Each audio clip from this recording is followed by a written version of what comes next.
What's going on, Mental Corner family? Welcome back to another episode of the Mental Corner podcast, the show where I bring on guests from all different backgrounds to talk all the things mental health. I'm your host, Harry Potvin, and today, to cap off Suicide Awareness Month, I'm joined by Matt Caruana. Matt is a suicide survivor and mental health advocate who has used his personal and professional experience to become an international speaker. He uses what he's learned in life to help people unlock long term happiness, purpose, gratitude, and resilience. Matt was such a blast to have on, and I really want to thank him again for coming on and having this discussion with me. Also, a lot of my episodes should have this, but I'm going to implement a trigger warning here as we do really dive into the topics of suicide and suicidal ideation. So if these are topics that are triggering to you or may potentially be triggering as you're listening to the episode, please just log off. You don't have to listen. And I'm going to put a bunch of resources down below if you do end up listening and find yourself getting triggered. And of course, just because it's the last day of Suicide Awareness Month doesn't mean that the conversation has to end.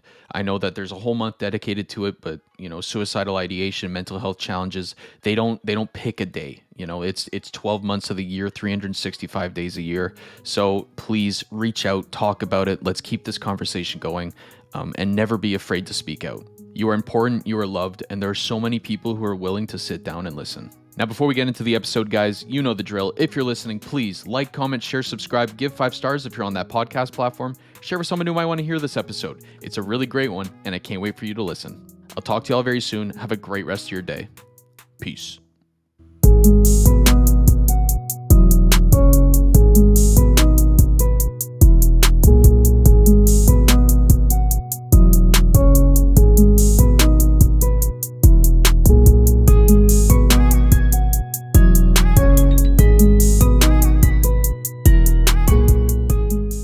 3, 2, 1. We are good to go. Matt, what's going on, man? Thanks so much for coming on. I'm really glad to be here, man. Yeah, thanks for the invite, Harry. Of course. So I ask every one of my guests this big, broad question at the beginning. So where does your whole journey, where does that start? Like, where does your whole mental health experience kind of begin? Mental health was never really a conversation. Or anything I really ever addressed, and it only became prevalent when I noticed things going downhill, which started when I was 12.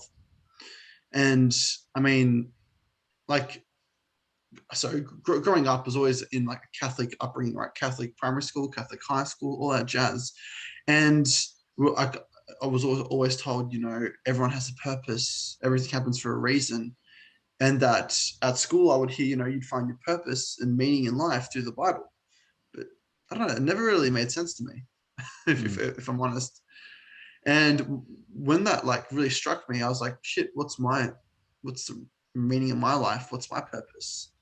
And that's where I got stuck, right? Now I'm 12 years old, right? Like, Right. how am I supposed to come to that conclusion? But I don't know. I was really fascinated by it, so I kept asking questions. So I was like, "Shit! Well, if I was dead, would anything actually change?"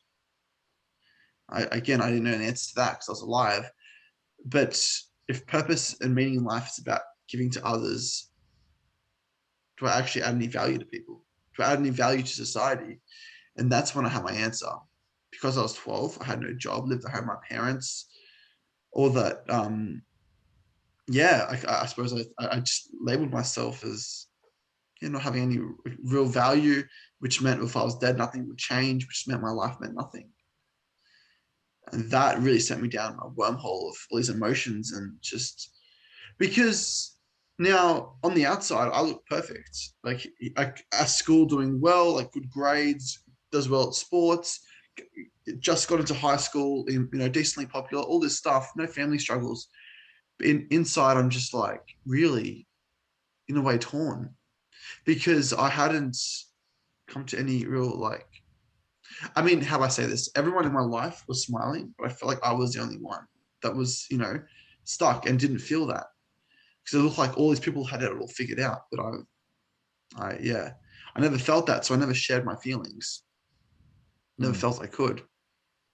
This quickly led me down a road of experimenting with drugs. Like 6 months later, in the Christmas holidays, I was developed an addiction, dealing to keep it up as well. And then I met a girl in year 8. So I'm now 13 at this stage, and things actually, she gave me a little bit of a light in my life. Though she found out about a few months into our relationship that I was on drugs, and she didn't like it. And she gave me two options. She said, "Matt, take me or take the drugs." Like, there's no one or the other. No, it's one or the other. It's not both. And I just felt like I had to lie to her at the time. The reason I choke up is because I said, "Look, I'll leave the drugs, don't worry." But no, in reality, it took me 3 months after that to actually kick my habits at the time. Now, your question was about like where did it start from? Though that like whole experience with drugs just amplified things and sort of made them stick around really, and it ate me up inside for a long Mm. time. If that makes sense. Yeah, no, it definitely does. So when you're 12 and 13, like do you recognize like that there's something going on inside your head, or is it do you just it kind of accept it as the new normal for you? All that I know is that my life meant nothing, Mm. that I was worthless. So did I know that like I had depression or anxiety? No, I didn't really. I just thought, well, I'm not feeling great, and like that's all I know, really. And I'm having thoughts of ending my own life and all that stuff. But I didn't know it was all these different labels, right? And so no one spoke about it. And like how was I going to bring it up? I had no idea how to, and it was sort of a really tough place to be at the time. Anyways, like I said, got immersed in like coke and everything, dealing, all that stuff. Got out of it at the end of 2013.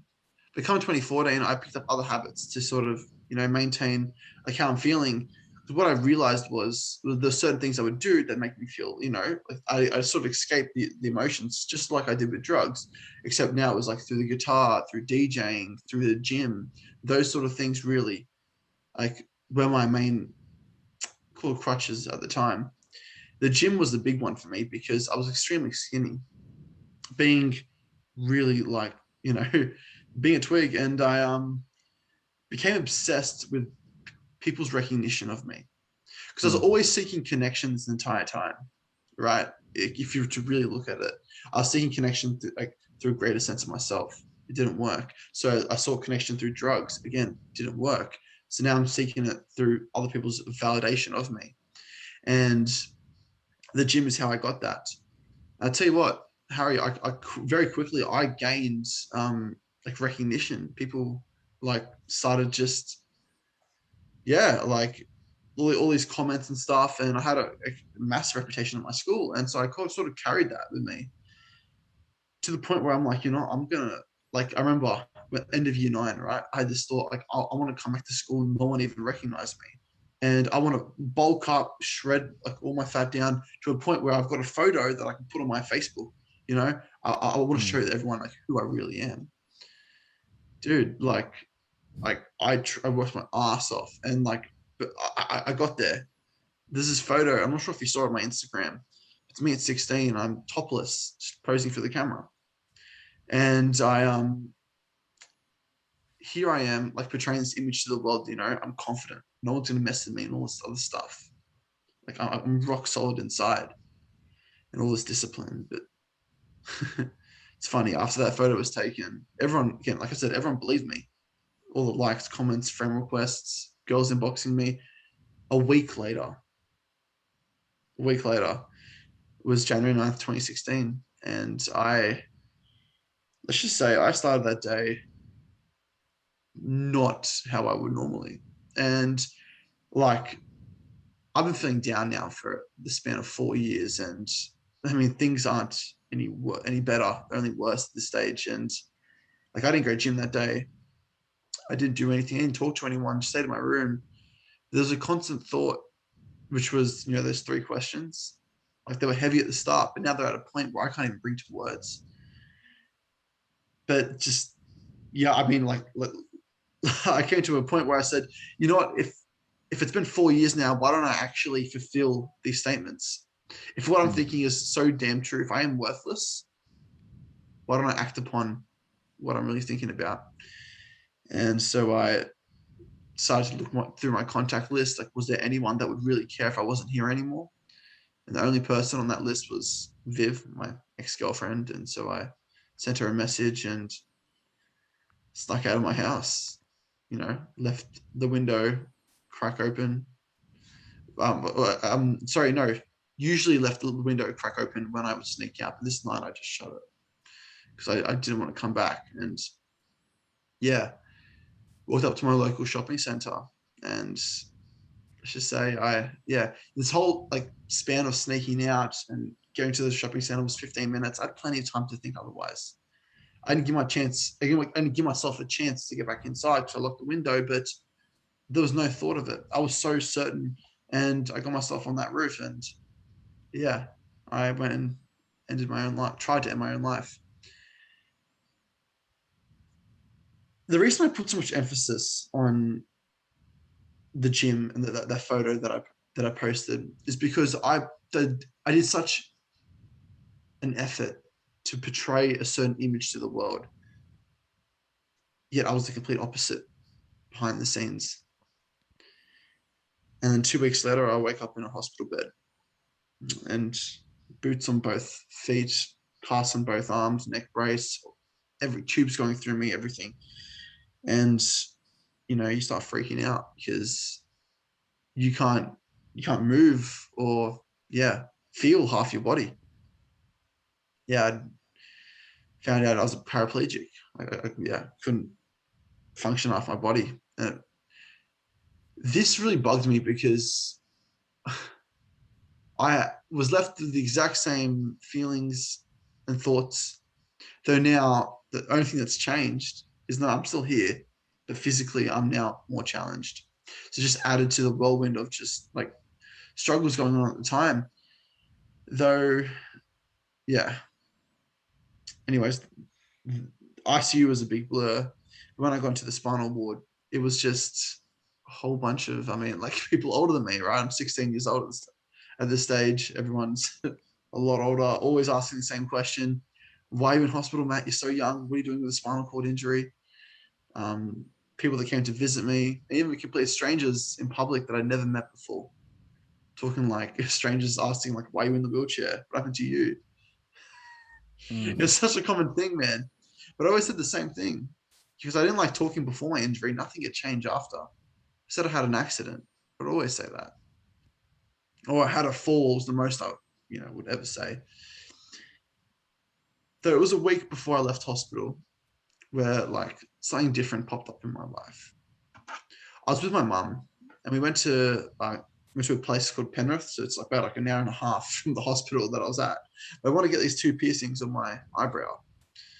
Got them done, man. I gotta say, I was actually happy for this day and got them done. I was wearing a smile, feeling good. But on the train ride back to the hospital was where, I was just thrown off guard. Like halfway through the trip, this guy comes on the train, and man, I've never met him in my life. Now in Canada, I think you call these guys like rednecks.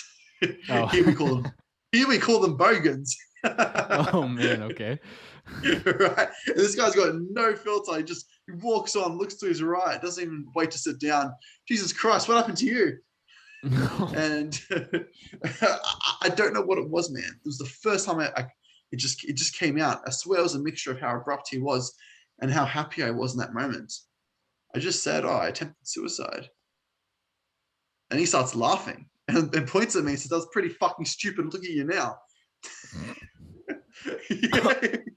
Jesus. You're right. Holy fuck. Yeah, man. And I didn't know how to take that at the time. Like I laugh at it now because I was so uncomfortable in that moment. And he decides to sit next to me and have a conversation. Why not?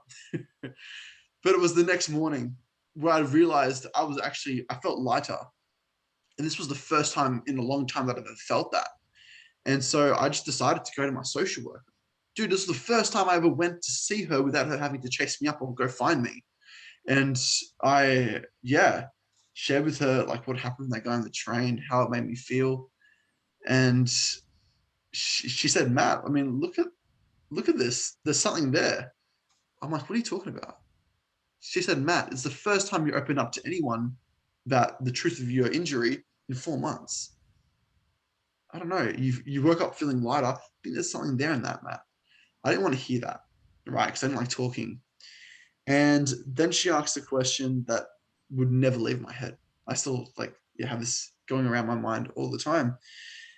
Matt, what if you were to open up to the people close to you in life? Could you potentially strengthen the relationship you already have with them? God, I really didn't like hearing that because I didn't like talking. But man, like I said, it stuck with me because it challenged the one thing that I've resisted for so long. And you know what? She made a good point with that guy on the train. And so I gave it a crack. I started with Viv, my ex. And I mean, here I am in hospital, right?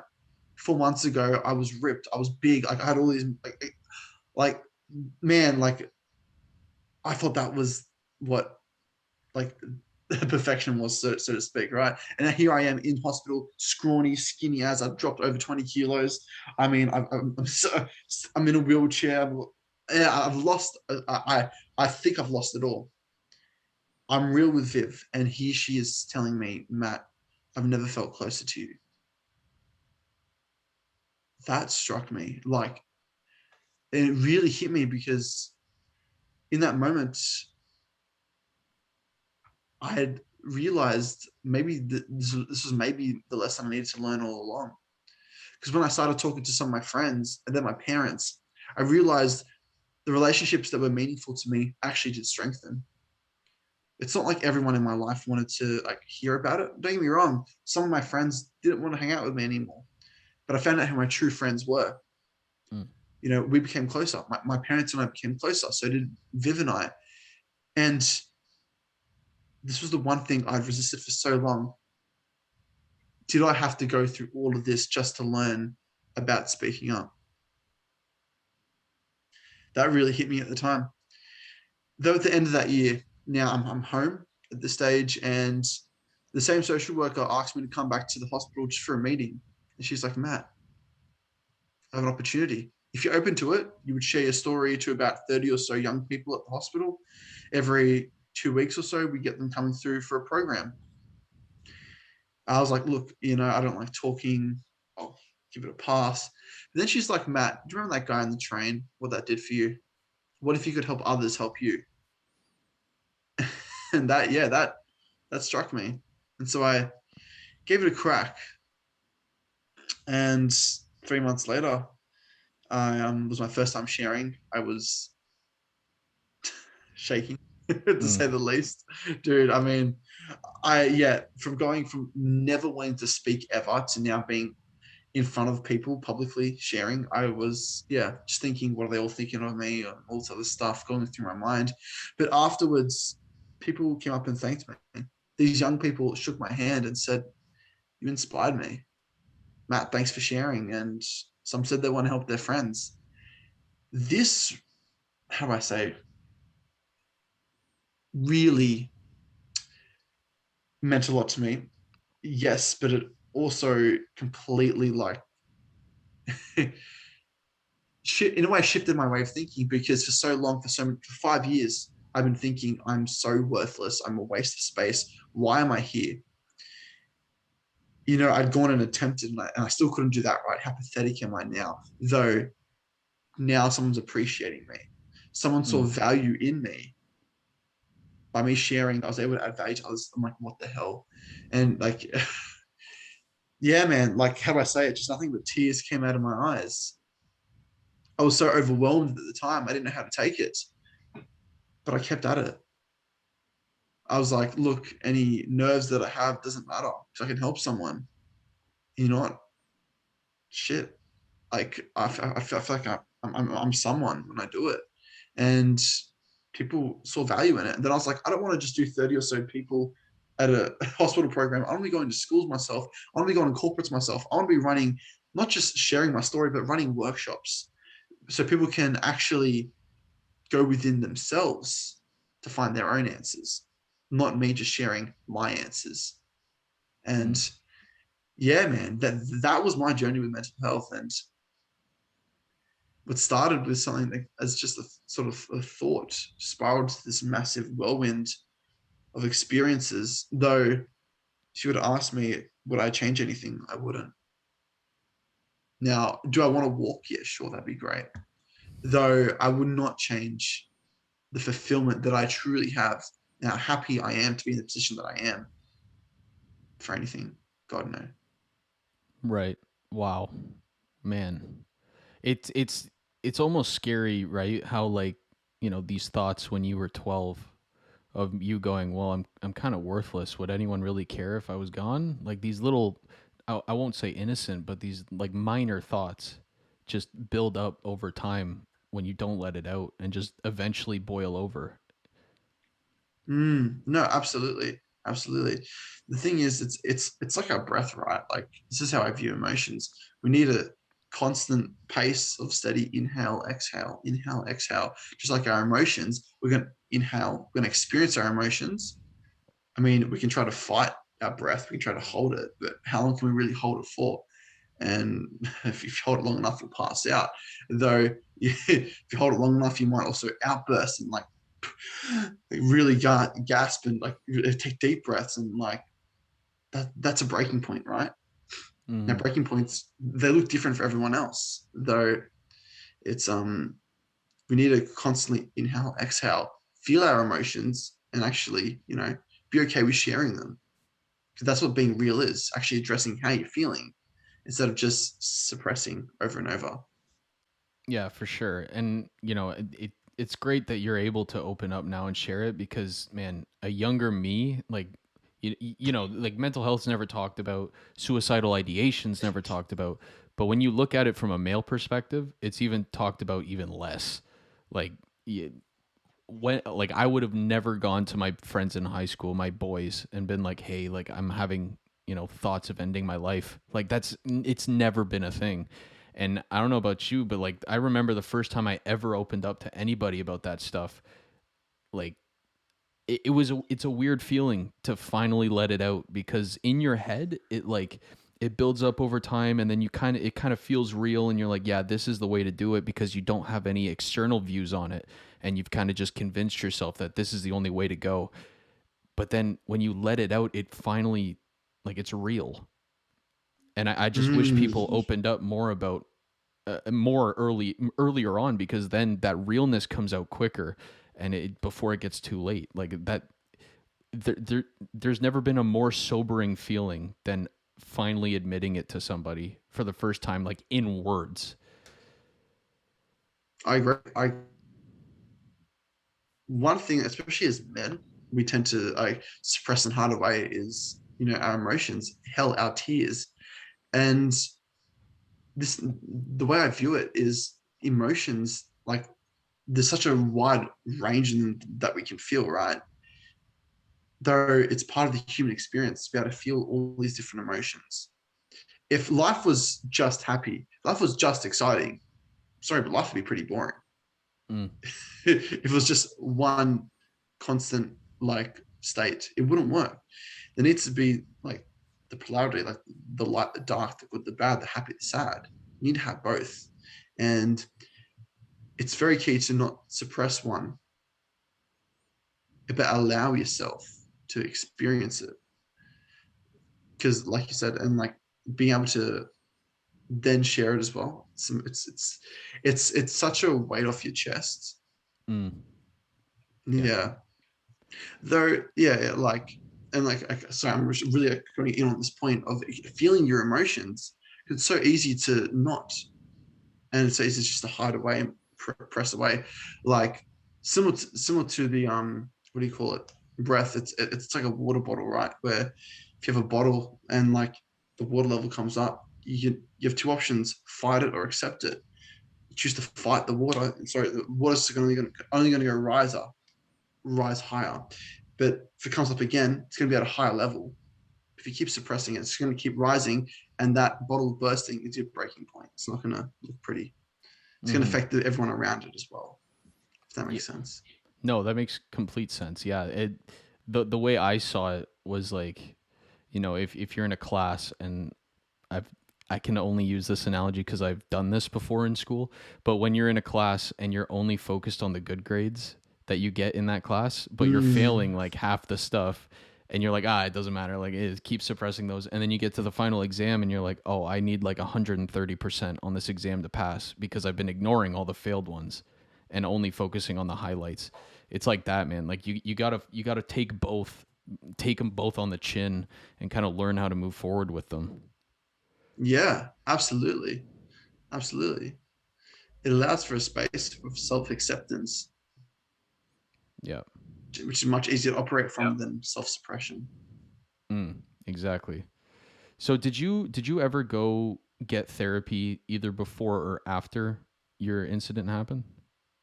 So before my injury, so it was around the time I started the gym. I started seeing the school counselor as well because I was also skipping school. I didn't like it. Felt like I, you know, didn't fit in. Just wanted to disappear. And I ended up sharing with my year coordinator because she caught me, and so she sent me to the school counselor. I would see her once every, I don't know, few weeks. I never went and saw her. She always called up for me. She always chased me up. But yeah. After my injury, I really just didn't like talking, and I just refused everything. I was constantly lying to um, the psychologist in the hospital. So yeah, basically, I never liked it Hmm. at the time. Yeah.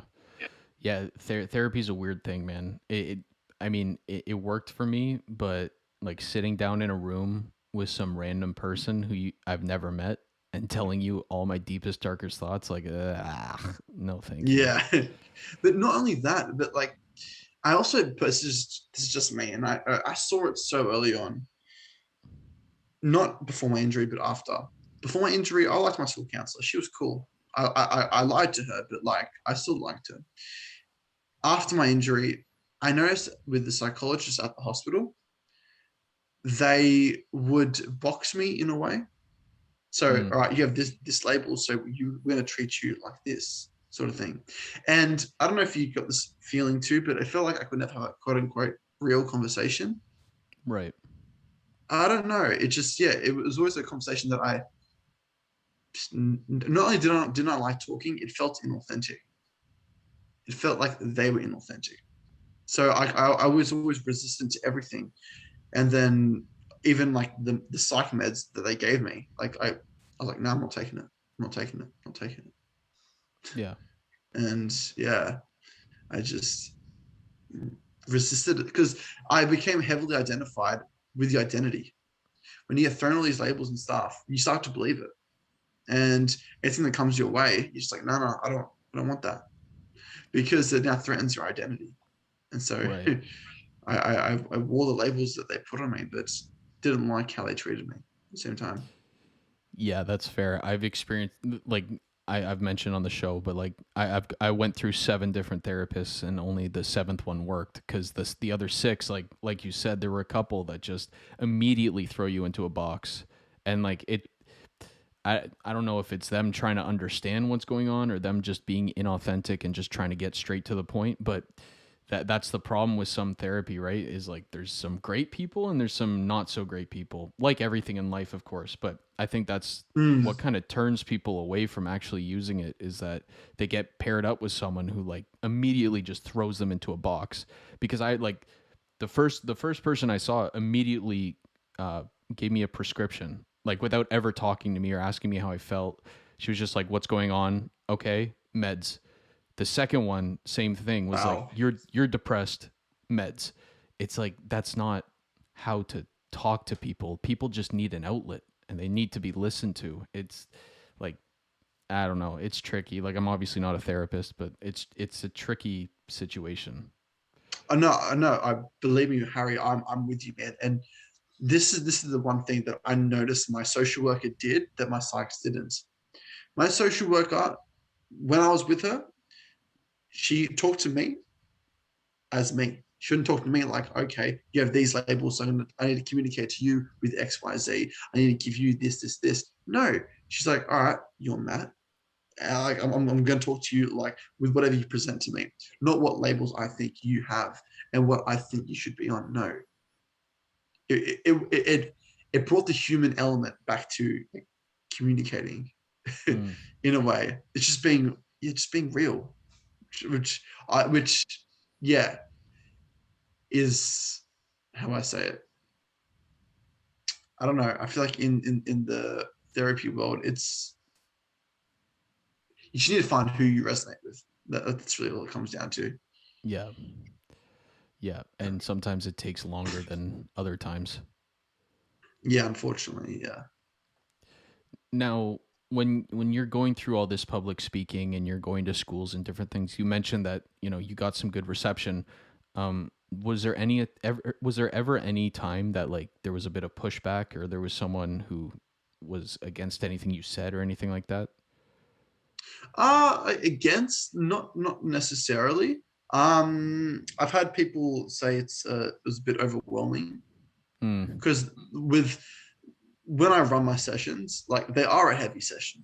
They are. yeah. And though that's part of the beauty of it, I believe, is the heaviness sort of needs to be there. And like for you to experience that allows you a space where you can actually go within. You can't go within if things are just like happy bubbly all the time. I'm sorry. Right. Like and the thing about like my workshops, I try to keep it like so you're not just sitting there reflecting the whole time. God no, it's a mixture of like being physically, mentally, emotionally engaged. Yeah, okay, you're gonna sit there and I'm gonna talk to you for a little bit, then we get you into groups and get you doing work solo, get you in an activity with everyone involved. Like I do my best to really like change it up. Though I've never had an issue with saying that like, it's something when I say the wrong thing or anything like that. Right. Yeah. Though Yeah. some people get overwhelmed with emotions. That's natural. Though Right. it's interesting because they'll get overwhelmed, but then they'll come to me afterwards and actually thank me Mm, as well. Now I'm not trying to toot my own horn here and say like I run the perfect workshop. No, it's also hard to ignore with someone. It's hard. Sorry, let me rephrase that. It's hard to um, argue with someone's experience as well. right. I feel like, Yeah, of course, because only they know it. though, yeah, or basically everything I run is based on my experience. This is what I believe to be true based on what I've experienced, and it seems to be that other people are getting value out of it as well and realizing stuff within themselves at the same time. Right. Yeah, yeah, well, I mean, you nailed it right in the head. Like it can be overwhelming, but I mean, we mentioned off camera like, you know, suicide attempts and suicidal ideation like they're real things. Like that it happens unfortunately and, Mm, I don't want to go into the whole lockdown situation, but it's becoming more prevalent from lockdown, not like and before and now like it with the rise of social media. Like there's so many different factors that are implemented, but it's a real thing. And like you said, we can't all just be happy sunshine rainbows all the time, because then we're suppressing the negative stuff that's going on and we're not addressing it, and we're only focusing on the good stuff. We've already been through this, but like it's so important. Like yes, it's overwhelming, but we need to address it, which is what I love about what you're doing with that workshop. Is like not everyone mm, has to open up about that. Like it's okay if you don't want to, but we need people who are opening up about it, because there are a lot of people that go through that in silence. And when they hear all this happy stuff, they're like, well, shit, I can't resonate with that. So what's wrong with yeah, me? yeah. They start to look, yeah, what's wrong with me? Exactly right. Like in a way, I was blessed where hospital was a place where I was forced to experience my emotions. Hmm. Yes, I was heavily medicated at the same time, though I had nowhere to run, really. And like I was on a 24-hour watch. I was had all these appointments and a lot of time by myself.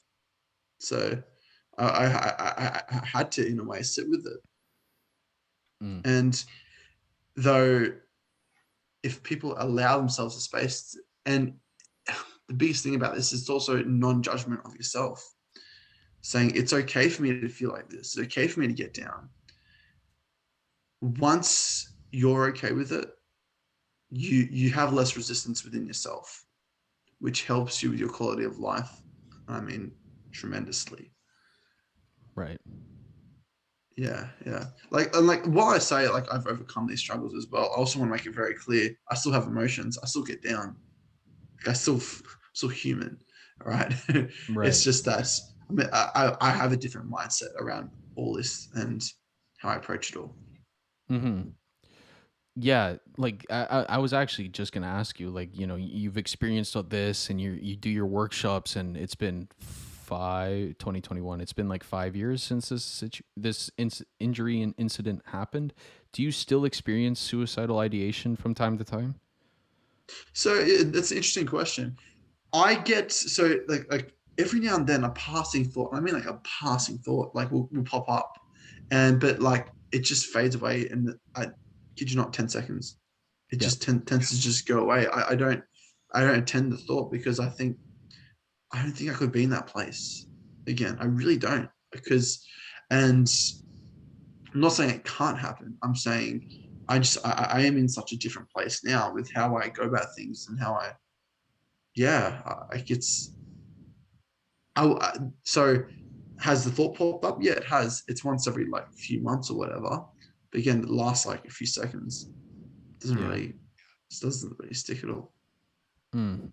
It's interesting because I like my whole story has already been put on this show, but like it's interesting looking back now, where like now I get those thoughts still, but like you said, they're passing, and I kind of address it. I see it. Okay, bye. Like That's you it. hold. That's it. Yeah. That's the key point is to actually address it. Because if you don't address it, if I was to fight, if you were to fight the thoughts too, it would just come back, right? Right. It'll start fighting back. It's, Yeah, exactly. Like you have to address it, but it's interesting that like those thoughts that you kind of just go, okay, see you, goodbye. Like years ago, were like they would take over everything. Like you would get that thought where it's like, you should end your life, and immediately not only does your mood change, but like the world goes gray. You're like starting to spiral. You're like, oh, maybe I should. And now you've overcome so much that you get to a point where you hear that voice again, and you're like, nah, no. It's interesting to see the growth, because you don't really, I mean, for me anyway, I don't want to talk for other people, but like it sometimes you don't see the progress that you've made from your lowest point to now until you get into a situation like that, where you hear that voice. It's like, you should probably kill yourself, and you just go, nah, no, I'm good, mm. thanks though. But like thanks for your opinion, but like 4 years ago it was like, yeah, you're right, I should. It's interesting. mm. But it's you've I suppose we've both now built a muscle to be able to sit with it, to be able to accept it rather than just be like, no, no, no, no, no. I don't want it. And Right. that's powerful to be able to sit through the thought. It takes a level of resilience to be able to do it. Right. Yeah, man. So because you obviously share your story a lot, and you do these workshops and everything, is there ever a point where you kind of look back at what you've experienced? Let me rephrase that. Whenever you look back at what you've experienced, this whole, like what you just told me, the whole journey, is there ever, or how do you feel when you look back? Like what kind of emotions come up? It's interesting, yeah, because the reason it's interesting is I'm actually writing my book at the moment, which is Mm, like going into more detail, right? Like and like a lot more detail. But so when I talk about it, like it's quite often that still like yeah, some of the emotions still come up. Like um yeah, like it's how I say it. I never share my story though and feel drained as a result. mm, That that's a key thing. Um, Writing my book has been a very different experience where it's because it's more in depth. I do experience the emotions at a greater degree, right. and so in a way, I because like, I'm trying to share it all from the journey of my mindset at the time, and like as it's progressing, like this is how like things are sort of shifting as well. it's like I've had to revisit and like believe the old beliefs I used to have. And yeah, like not sure if that's healthy or not. I got to say, in a way, it's been somewhat of a healing journey because I've had to, yeah, revisit the details rather than just broader picture, if that makes sense. No, yeah, for sure. And when you're doing that, do you then realize like how far you've come from that point, like having to relive those Yeah, feelings? Yeah. yeah, it's also a great like reflective process as well. Yeah, I do. I try not to have these thoughts of like, oh, look how far I've come, because I don't know. I feel like that'll like brew like an arrogance inside me, Mm. which I don't need. but but yeah, outside of that, yeah. I mean, I am happy to say though, like I have come a long way, and yeah. Yeah, man. Feel arrogant for a little bit. You deserve it. Come on. You've come a long way. Feel yourself for a little bit. um so like I mentioned already, like suicidal ideation and, you know, the thoughts of ending your life are a big topic right now, and they're like it's pretty prevalent. So if you Mm. were able to sit in a room with someone who may be experiencing this but has never opened up about it and is like struggling in silence but is dead set on I should end my life because I'm worthless. Like what would be the one thing you would tell them as you're sitting in the room with them? I mean, the first thing is you don't see it, but it's not worth it. Hmm. The reason I say that is when I look back on my journey, I mean, so like like it was so vivid, this belief and this thought that no one, no one cared, that like no one loved me, that I was worthless. It would be, people would be better off as a result. But just like the water bottle analogy, how like when the bottle explodes or it makes a mess with everything around it, it's the exact same. When like it doesn't matter who you are, suicide has a massive ripple effect. It affects everyone around you, not just your family, not just your friends, but your community. Like if you're still at school, your school, you're at uni, university, you're at work, the workplace, then people around it as well. You'd be surprised at the ripple effect it's had. And yeah, I mean, like, I mean, to this day, I still get some people like sharing about the effect it had on them at the time. This is like nearly 6 years ago, right? It's been quite some time, but yeah. And the reason I also say it's not worth it is the one thing that person, like you mentioned, like in the example, is resisting. They just don't want to talk to anyone. Is the one thing I needed to go through that entire process for to bring myself to a place to be able to open up. The one thing I resisted for so long is the one thing I needed to learn. It's literally what I do now. Not Mm-hmm. just share my story, but speak publicly and like run workshops, all that stuff. Right. But it started with just by sharing, just by being open. Yeah. And then something final would be just to, what does your heart truly want? Yeah. If that thing is still beating, something's keeping you alive. So why don't we take time to actually listen to it? What is it Mm. saying? What do you truly want?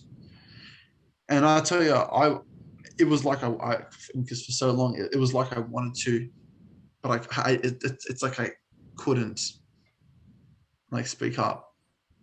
Yeah, yeah. That's what I would say to them. Mm. I mean, it's yeah.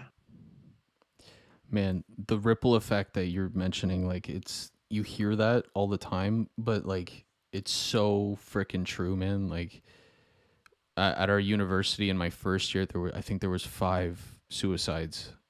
I think Wow. it was one of the highest for universities in Ontario that year or something. I I definitely butchered that stat, but um, I just remember the vibe on all of campus. You know, like we I didn't know those people. Like my friends didn't know those people, but just hearing that a fellow student who was our age like did it, it like put everyone Like it just set the tone almost for the year. So like, you're stuck in your head and you think no one cares if I'm gone, and like no one would really care if I ended my life, but man, what I wouldn't give to sit down with those 5 people. Like just like even now, like excuse me, I'm getting a little choked because it's like, man, like you don't realize how, like, as corny as it sounds, like you don't realize how loved you are by people who don't even know you. Like Absolutely, yeah, absolutely. yeah, man. Fuck. Yeah, it's a tough topic, but I'm Matt, I appreciate you, man. I'm glad you opened up. I'm glad that, things are looking up for you and that you're writing this book and you do these workshops, cuz we need people like you, man. We need people who open up and share this stuff, cuz when you don't hear these things and you kind of just internalize everything, like it's tough. Mm, it is, man. It's also easy to get caught up in this whirlwind of just thoughts and stuff, but to be able to go within, allow yourself to feel it, and then share. I mean, that's how you rise above and take your power back. Yeah, man. Mic drop. Well, man, Matt, I appreciate you, brother. Where can my viewers, if they want to learn more about you, or if they want to read your book in the future, or attend a workshop, like where can they find you and your work? Yeah, so my website is just mattcaruana.com. So MATTCARUANA.com. You can find more about me, more about what I do. Social media, Facebook is Matt Shares on FB, Instagram is Matt Shares, and LinkedIn is just Matthew Caruana. Love it, man. I will put those links down below. Matt, like I mentioned before, it's been an absolute pleasure. Thank you for coming on, brother. I appreciate it. No, thanks for reaching out, man. I'm really glad. Yeah, really glad we did this. Of course, yeah. Maybe when I get to Australia in like the next 20 years, I'll come to a workshop. If our borders ever open, so. Oh, fuck. Yeah, okay. Maybe in like 30 years then. Amazing. Oh, man. To all my listeners, I will see you guys next time.